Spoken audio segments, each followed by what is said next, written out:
In gardening, there are three things you get for free. One is the rainfall, the other is the sunlight, and the other is the soil.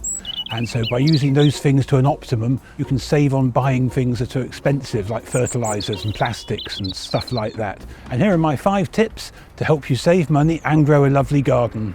So one of the ways you can get something for more or less nothing is to grow a cover crop. Here is my tomato crop growing through a living mulch. The living mulch is white clover. So it grew all winter. It kept the weeds down in the sweet corn last year. Now it's keeping the weeds down in the tomatoes this year. It's fixing nitrogen. When the tomatoes are finished, this plot will go into things like celeriac and beetroot and leeks next year, and there'll be lots of leftover nitrogen. Maybe the clover will survive and be a living mulch for next year. Maybe not, we'll see. The danger is that the clover can get out of hand and become your own weed, so you spent a lot of time and effort growing weeds. So I'm going over it with the shears today, just to take some of the steam out of it. The clover that's been clipped off is full of nitrogen. It's a very protein-rich food. Clover's got bacteria on its roots that fix nitrogen from the air. So the clover makes a lot of protein, and this feeds the soil very nicely. So I'm going to leave it on the ground to mulch my onions here, and it'll rot down and enrich the soil for next year when it'll feed the crops of celeriac and beetroot and courgettes, cucumbers, things like that. So we've seen the clover I sowed last year.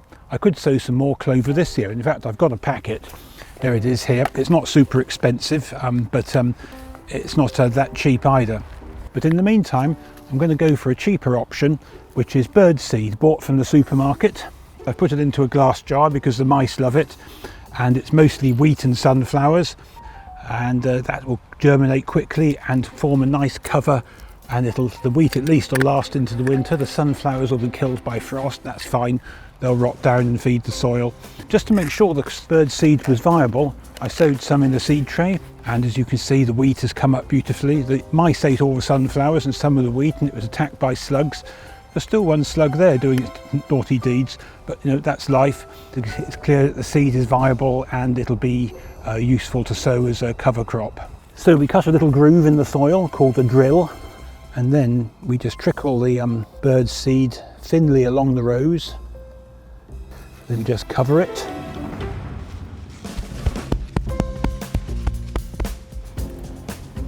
It should be up in 2 weeks, and that's all there is to it.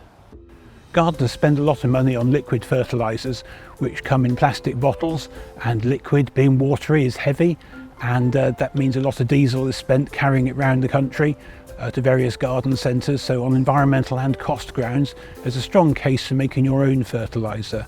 Making liquid fertiliser is simplicity in itself. You simply put some well-rotted manure in this bag, and then you put the bag in a container of water and leave it to steep for a few days.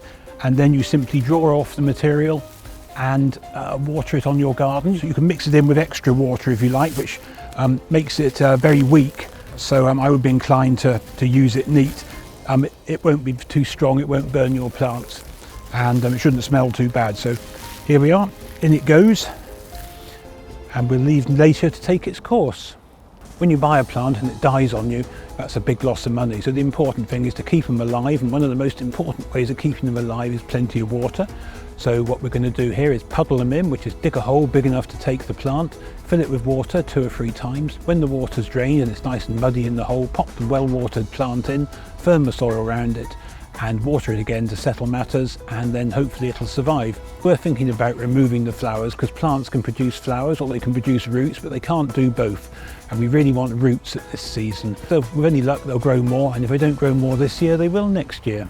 Water is surprisingly cheap. It's just £1.40 a cubic metre in London at the moment. The IBC behind me holds a whole cubic metre, or £1.40's worth of water. It doesn't sound as though you've saved very much using an IBC, but it does stack up against water butts. Water butts sold in DIY superstores are only £40 each, but you'd need 5 of them to replace one IBC, which is £200 worth of water butt. So for saving money, if you can get hold of an IBC, that's the way to go. Most garden plants will grow from cuttings relatively easily, and they're easily done in a heated propagator or even an unheated propagator. But propagators cost money, and so does the rooting medium that you use in them. So it's worth thinking about just doing some in the garden soil. I've got a nice little patch of soil here in the corner of my allotment where it's quite shady, and I've hoed the soil to get rid of the weeds and make it loose. It's not too fertile, it's not too poor. Here I have a little structure of some wire hoops. People can make their own out of wire coat hangers, for example. I've got some plastic I found in a ditch here.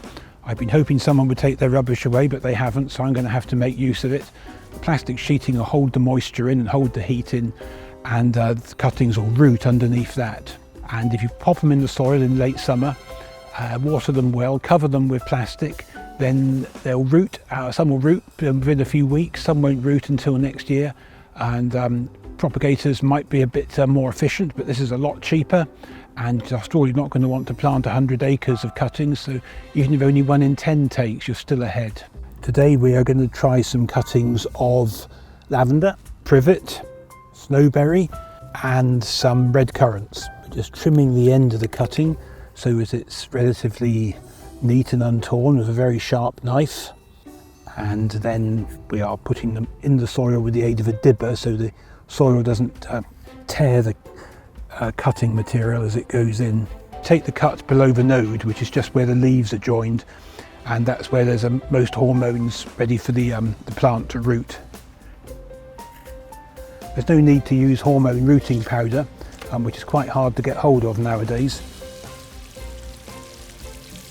We're going to seal the sheet in the soil, and that'll make a suitable seal that'll hold the moisture in, and of course doesn't cost anything either, because the soil is just acting as an anchor here. And let nature take its course, with the sun providing the heat and the light to encourage rooting.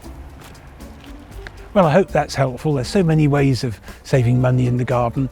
One of the ways of saving money at this time of year is saving seeds. Plants usually produce seeds 2 months after flowering. I've got some bean seed here from last year that I used to grow my bean crop this year, in the hollyhocks behind me, of seed that we've saved for 50 years since my mum first grew them. So that's 50 years of money saving pleasure. So I wish you every success with your gardening this summer, and especially I hope you have a thrifty and economical gardening summer.